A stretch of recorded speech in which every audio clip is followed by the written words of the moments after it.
Assalamualaikum warahmatullahi wabarakatuh. Saya Edi Sujatmiko selaku Sekretaris Daerah Kabupaten Jepara yang tentunya kami sehari-hari membantu kerja Pak PJ Bupati dan juga untuk masyarakat seluruhnya.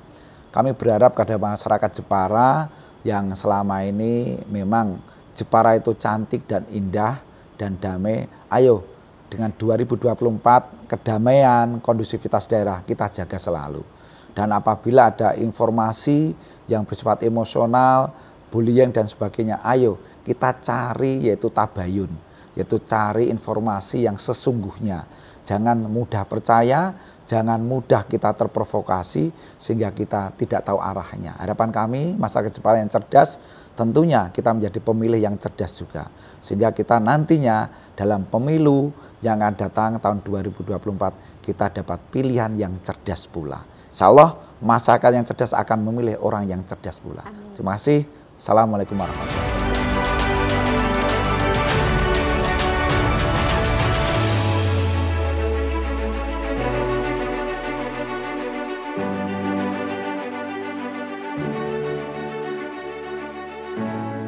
Assalamualaikum warahmatullahi wabarakatuh, Bapak Edi Sujatmiko. Waalaikumsalam warahmatullahi wabarakatuh. Banyak sekali yang kami butuhkan dari sosok Bapak Edi Sujatmiko selaku orang yang berpengaruh di Kabupaten Jepara, yang begitu disegani, begitu dihormati sebagai sekda di Kabupaten Jepara.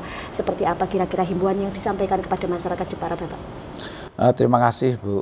Bahwa kita memasuki masa di penghujung tahun 2023 yang kita paling tidak nanti kurang dari 3 hari nanti kan kita sudah masuk tahun 2024.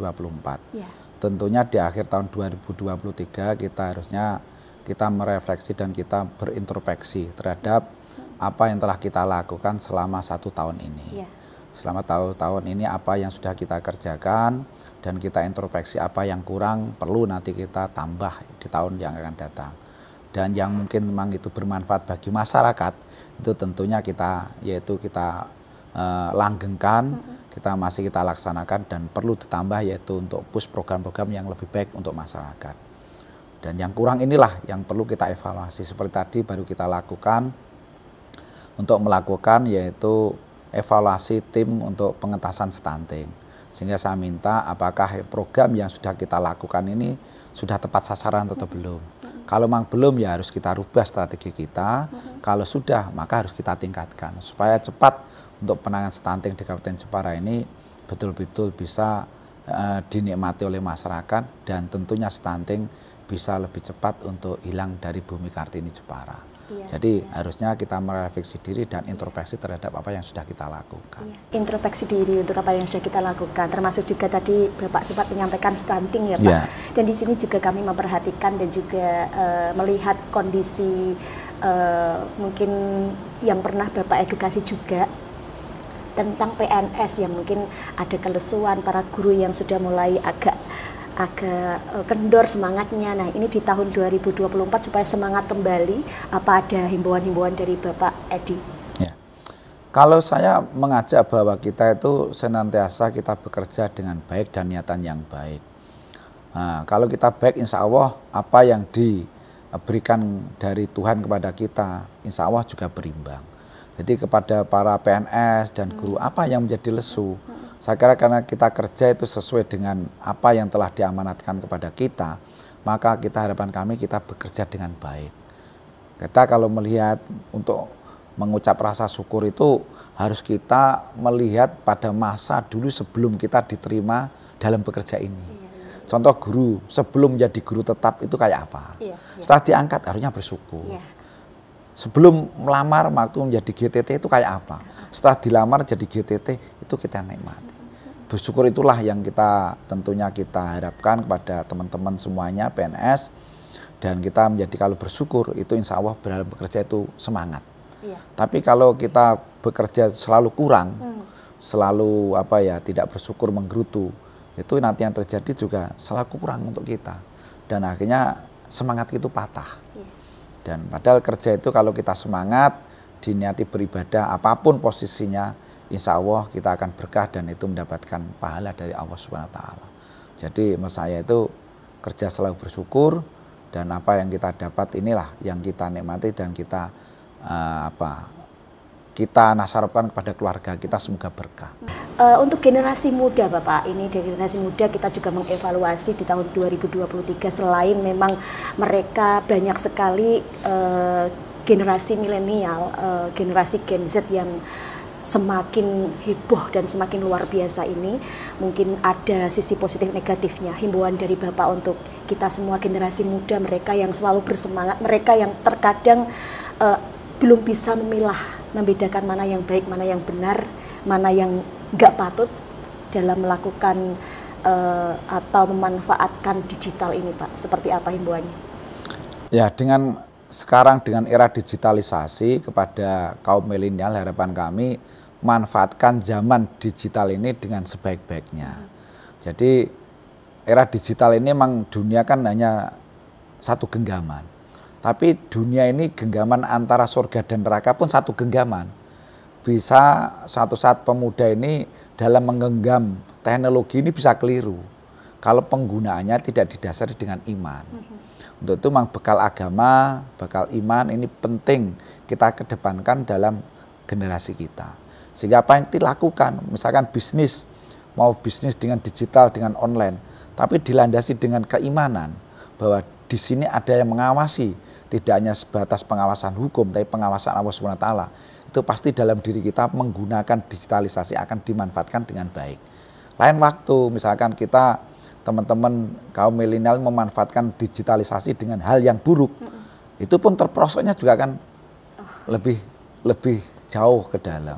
Contoh misalkan ada yang bisnis online, yang kalau kita lihat memang dulu kan ada contoh-contoh yang sudah ditangkap itu kan secara lahiriah luar biasa. Tapi kalau tidak didasari iman bahwa bisnis ini keliru, maka ketika jatuh pun sakit. Nah ini makanya dalam pemuda ini jangan melihat dari lahirnya, tapi keimanan dasari semuanya. Kalau kita berbuat dengan digitalis, dengan kebaikan dan keimanan dan keikhlasan, itu pun kalau bisnisnya bagus, bagus juga, akan langgeng.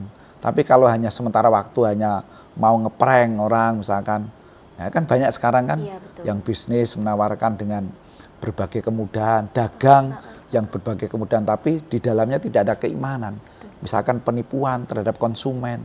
Contoh kan ada satu barang yang dijual murah gitu, hanya booming dan ngeprank, tapi nanti ujung-ujung nipu, kan gitu. Nah ini makanya gunakan digitalisasi dengan asas manfaat, dan saya tidak akan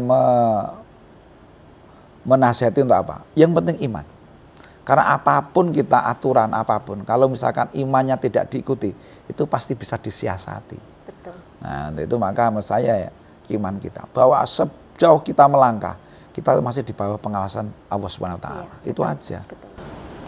Gini Bapak, satu hal yang kami ingin sekali mendengar statement dari Bapak tentang situasi dan kondisi di Kabupaten Jepara, evaluasi di 1 tahun 2023 dan harapan dari Bapak Edi Sujatmiko di tahun 2024, karena kami melihat sosok Bapak Edi Sujatmiko ini memang benar-benar mengetahui secara keseluruhan Jepara dari puluhan tahun yang lalu sampai sekarang. Bapak Edi ini selalu punya aura yang cukup membuat kami terkagum-kagum begitu ya Pak. Seperti ada wibawa yang sangat luar biasa, seperti ada motivasi yang sangat keren banget untuk masyarakat di kota Jepara ini, dan juga sang inspirator kalau kami mengatakan, karena seakan-akan mulus tanpa cacat Bapak Edi ini dalam memimpin setidaknya di Sekda Kabupaten Jepara. Ini evaluasi tahun 2023 dan himbauan Bapak tahun 2024 untuk masyarakat Jepara. Seperti apa Bapak? Terima kasih. Kekurangannya mungkin?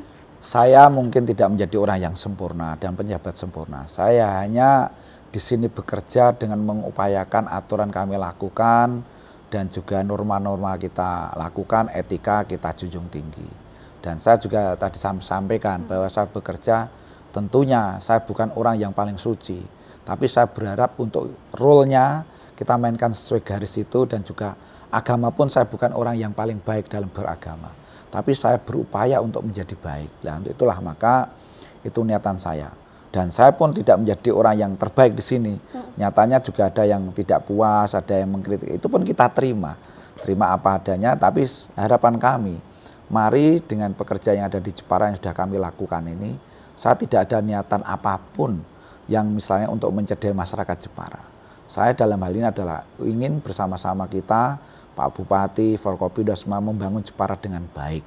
Kita manfaatkan sumber daya yang ada, sumber daya alam, sumber daya manusia yang ada untuk kemakmuran masyarakat.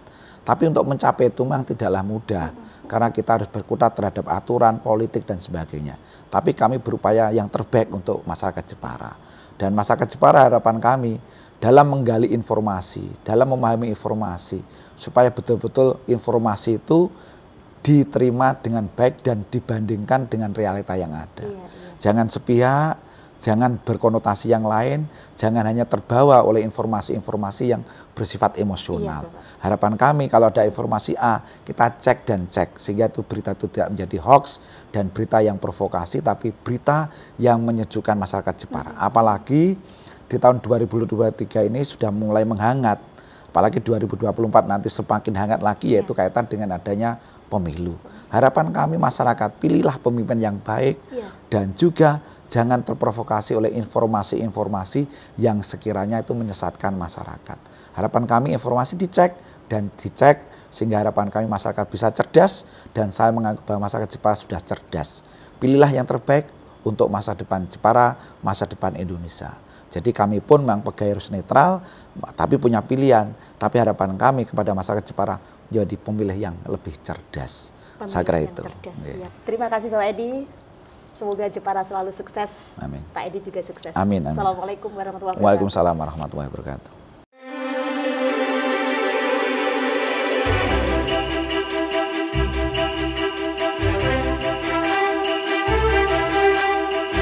Assalamualaikum warahmatullahi wabarakatuh. Salam sejahtera untuk kita semuanya. Saya Edi Sujatmiko, selaku Ketua Dewan Pengurus Korpri Kabupaten Jepara dan sekaligus selaku Sekda Kabupaten Jepara, mengucapkan selamat Natal dan Tahun Baru 2024. Semoga kepada anggota Korpri dan masyarakat yang merayakan mendapatkan keberkahan dan kedamaian kesejahteraan. Perlu kami sampaikan bahwa dalam rangka Tahun Baru dan Natal, menyadari bersama marilah kita menata kehidupan kita supaya lebih ikhlas dan dalam kehidupan kita lebih berkah. Harapannya kita mendapatkan ridho dari Tuhan Yang Maha Kuasa, dan dalam menjalani hidup akan lebih ikhlas dan lebih tenang, dan kita dalam merayakan akan sejahtera untuk semua masyarakat dan anggota Korpri. Sekali lagi selamat Natal dan Tahun Baru bagi yang merayakan, dan sekali lagi selamat bahagia untuk semuanya. Sekian, terima kasih.